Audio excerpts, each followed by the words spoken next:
Hello, in this iClone tutorial, I will show you how to develop dynamic atmosphere with lighting and physics in real time.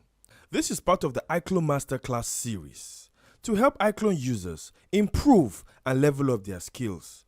Let's get started. So we have our scene open here in iClone, and as you can see, you see that the shadows are very dark. It's not bright, it's just dull.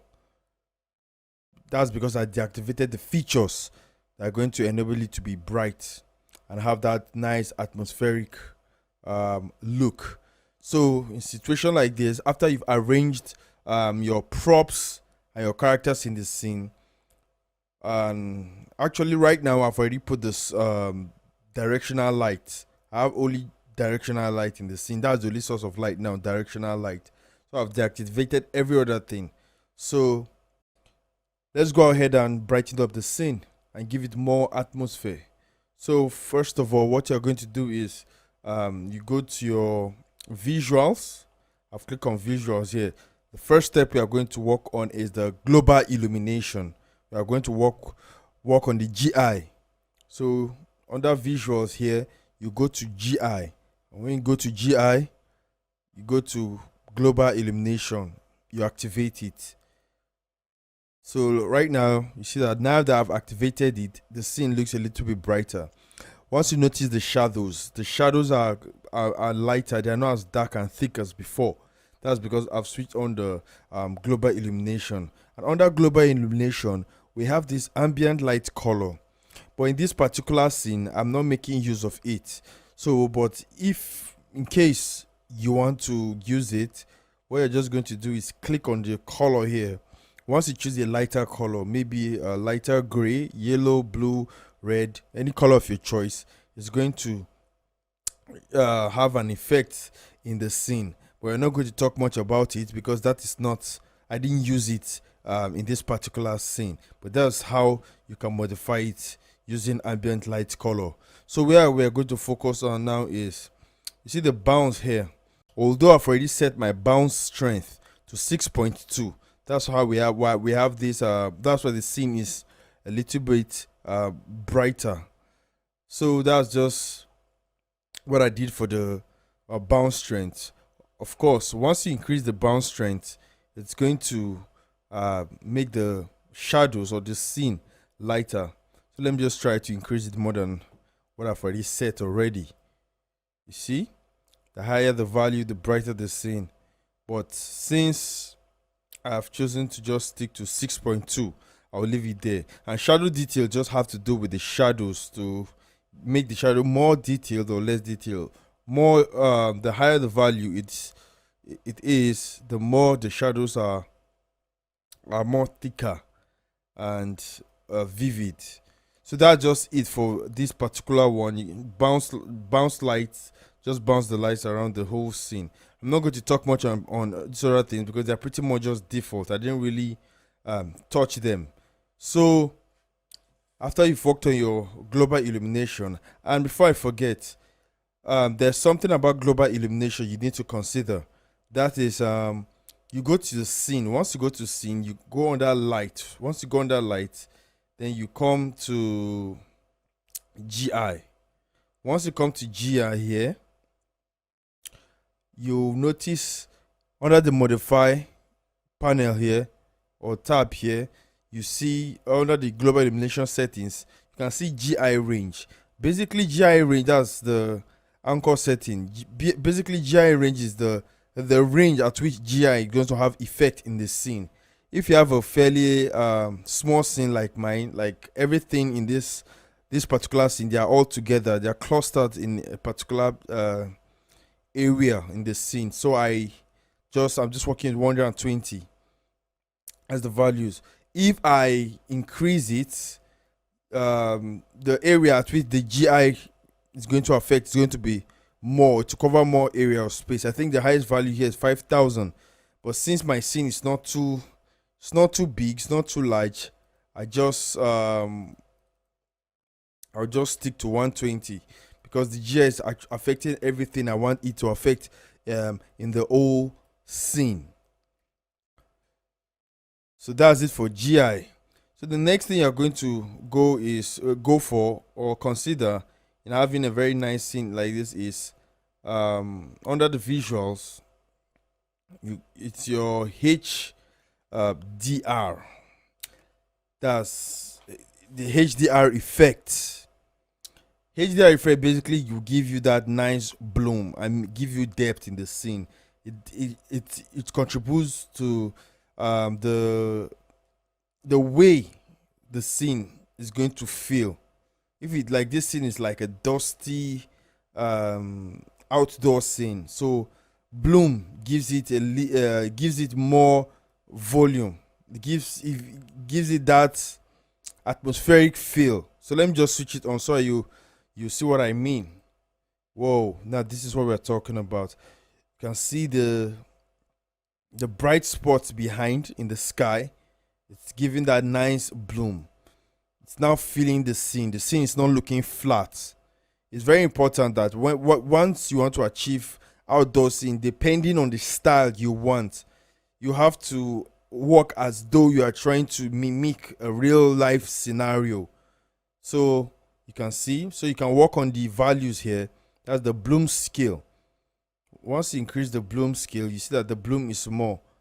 The bloom actually comes from the brightest spots in the sky, or any shiny object, or any object that has gloom up in it. The bloom brings out the effect. Can scale it to your to what you wish to achieve. And still on the bloom, you can go to advanced bloom settings. Once you go to advanced bloom settings, you have other settings you can play with. That's the base area strength, smallest spread strength. But in this case, I just work with the extra large spread strength, at the largest spread strength, because that's what I'm just focusing on. I just want the bloom to spread to a wider area because it's an outdoor scene. So basically, these are the only two settings under the advanced bloom settings that I just touched. So I have my 20 and 10. You can increase it depending on what you want, depending on the feel you want to give your scene. And still under visuals, we'll go to fog settings. Fog also helps give the scene richness. It makes the scene rich, realistic, and gives it that atmosphere, that realistic atmospheric feel. So let's switch it on now. I'm going to switch on the fog. Now you see it's more dense. It looks like hazy. It looks hazy, and it fits the environment. That's what happens when you switch on fog, and you can play with the values here. The distance, the start distance in this case is 100, and the end distance in this case is 20,000. So I didn't really touch anything much. The only thing I touched was the color. I went for a lighter color. So it's important you can go for a lighter color, a darker color. As I said, it depends on what you want to achieve. If you really want you thank God it's iClone, it's real time. So wherever you're playing with the color, you now see what you want. So you keep playing with it, keep adjusting it till you get the desired result you are looking for. So in this case, I'm using like a light color, bluish, grayish, whitish color. So it fits the scene. So I'm not going to touch it. I'm not going to touch it again. So that's how I worked with my with these features, as the fog, the HDR, and the global illumination. Another thing we are going to work on here is the IBL. Make sure you activate your IBL. Your IBL helps give the scene nice reflection, especially surfaces that reflect like metal, or shiny objects. So let's activate it and see how it affects the scene. Now you can see the difference now. If you look at what she's wearing, you can see that it's showing little reflection. It's blending with the scene. IBL is just actually image based lighting. So it's getting light from the sky. So you can see the sky here.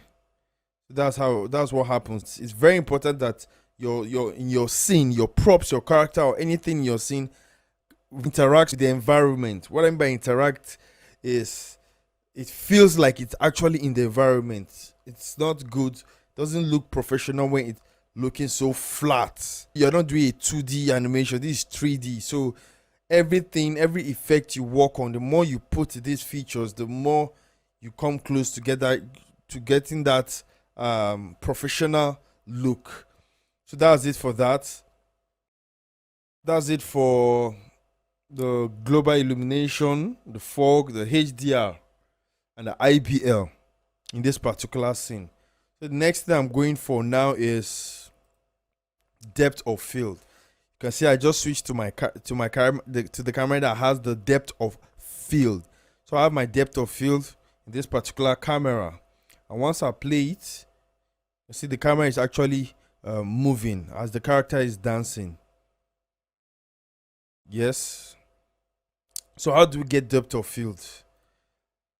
Well, basically, depth of field is it's just a way of blurring the background. And you have to understand, you have to take note that it's not every shot that needs depth of field, especially when you want to use a very wide angle shot. You don't really need depth of field. I mean, that's the reason why you are using wide shot. You're using wide shot because you want everything to be in focus. You want to reveal everything in the scene. So once you're having a close-up shot like this, although this is not an extreme close-up, it's just a close-up shot like this, it's good that you have depth of field. It separates the character or the prop or object from the background, and it gives it depth again, and it gives it that professional look. So once you've clicked on your camera, my camera is camera 7 now, you go down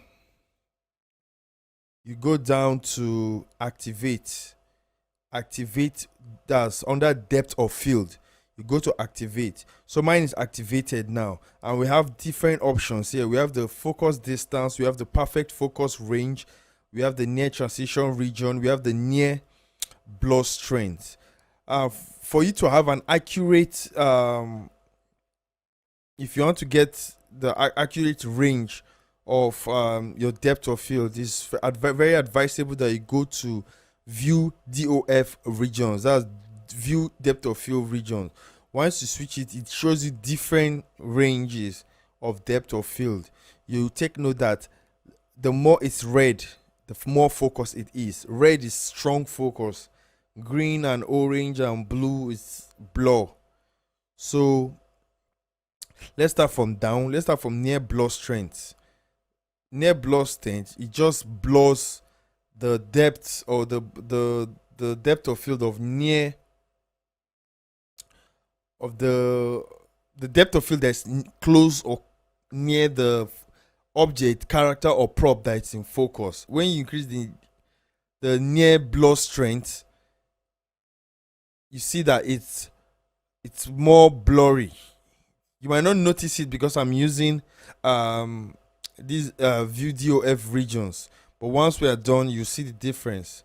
Or let me just switch it off so that you can see. Once you look at the elephant, once you're playing with the near depth of field, the near blur strength, you see that it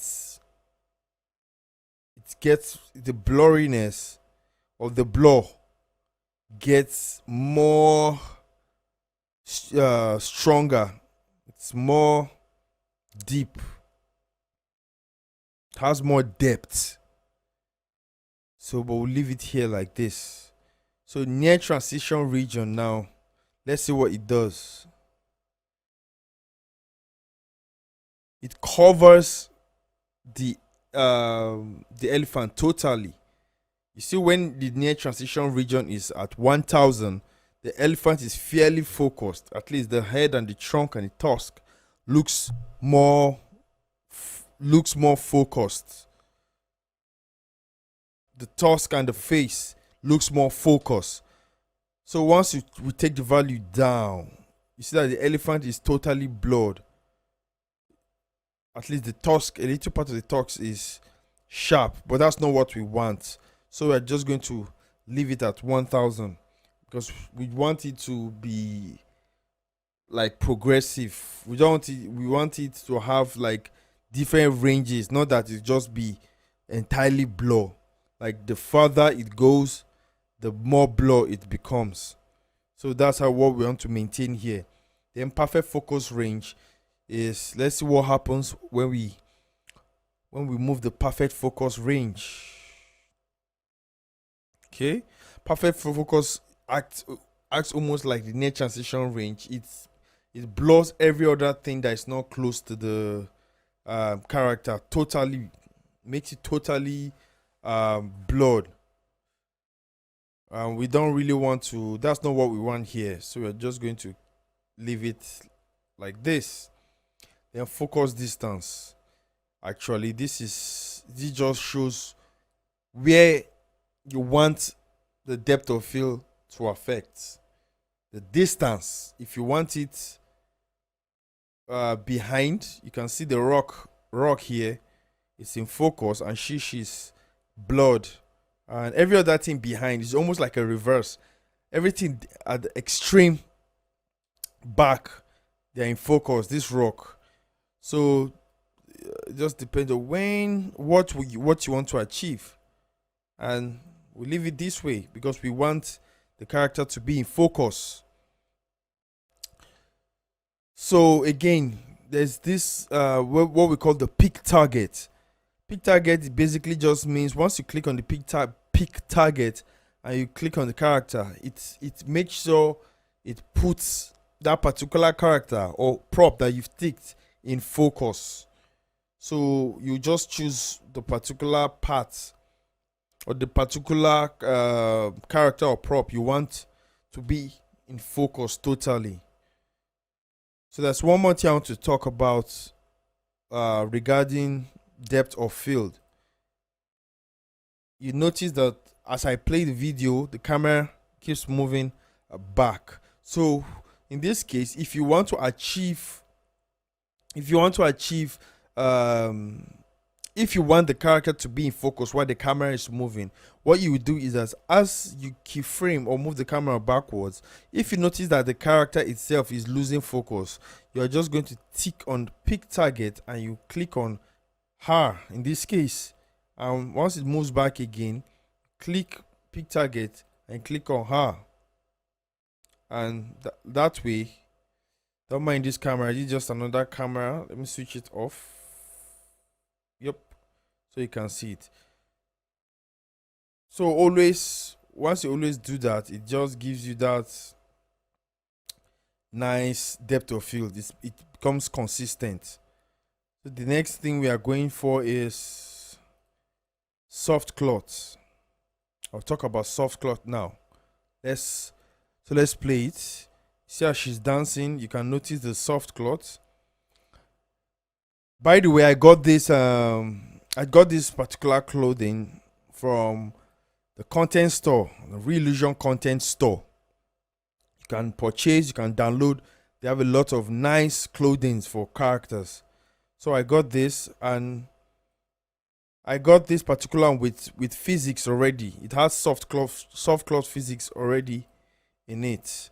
So that's why once you play it, see, it responds perfectly.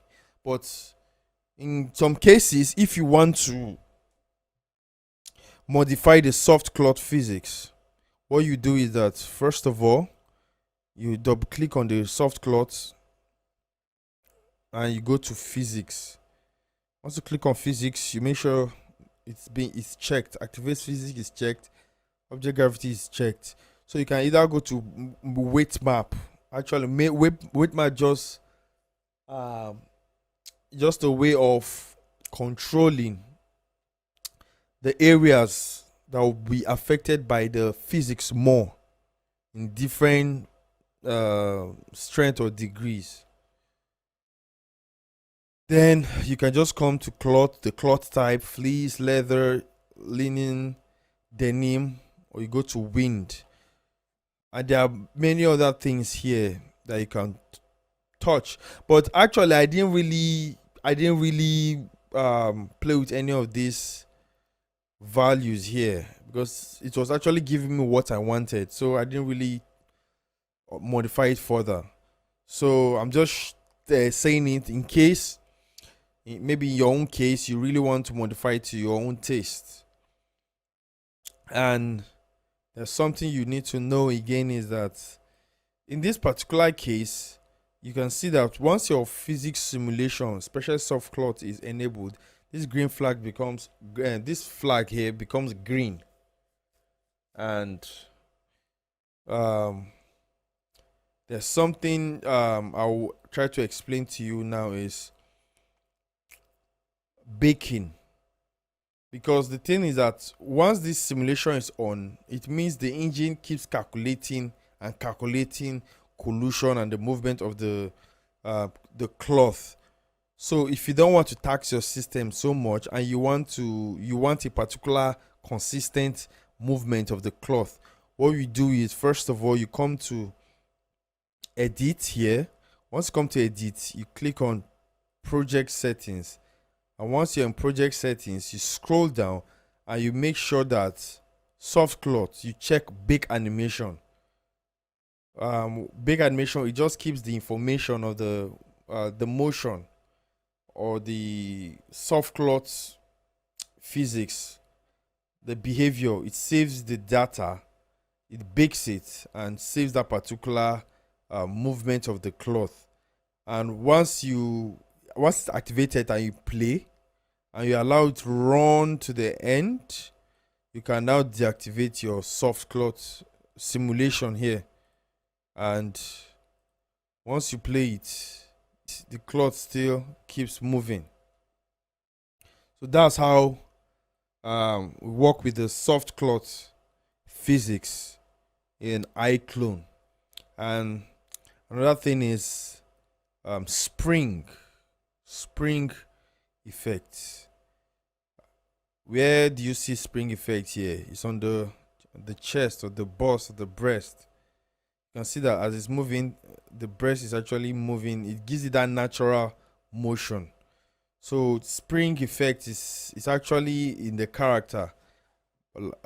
Default character creator or characters you get from other softwares that come through character creator, they have that spring physics already in them, but you have to make sure you switch them on. How do you switch them on? Once you click on the character, come here to the modify and you scroll down. Once you go to the last place, you see what they call spring. Once you come to spring, you make sure it's on. These are the two things that are affected by the spring: the rib twist, and the right rib twist and the left rib twist. My case is on. So if you want to exaggerate anything, you can just either take it up higher or lower. That's the mass, the strength, and the bounciness. To customize it to your own particular taste. One last thing I'm going to talk about here is the bushes. They are moving, responding to wind. It's not that, it's just basically you go to content. Once you go to content, you go to sets, and after you go to sets, you go to tree. These particular trees, bushes, and all that, they come with iClone as default. So what I just did was I just drag and drop this particular bush, and you can use either start gardening.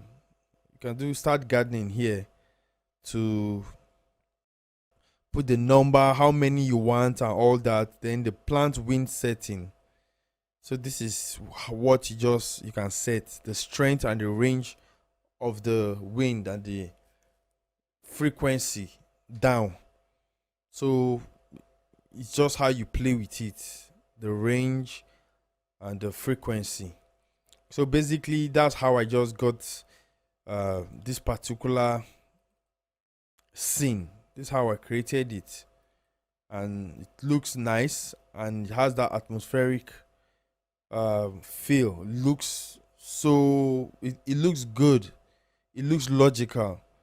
Sometimes iClone users just use very flat environment and they don't consider these things. So you consider your global illumination, your HDR effect, your fog, and your IBL. And for other things, your soft cloud physics, you can either work with your bake animation so that you won't have to be simulating always. And your depth of field gives it nice cinematic feel and separates the character or the object or the prop from the background. So this is how I achieved this particular dance video. Thank you for watching this tutorial.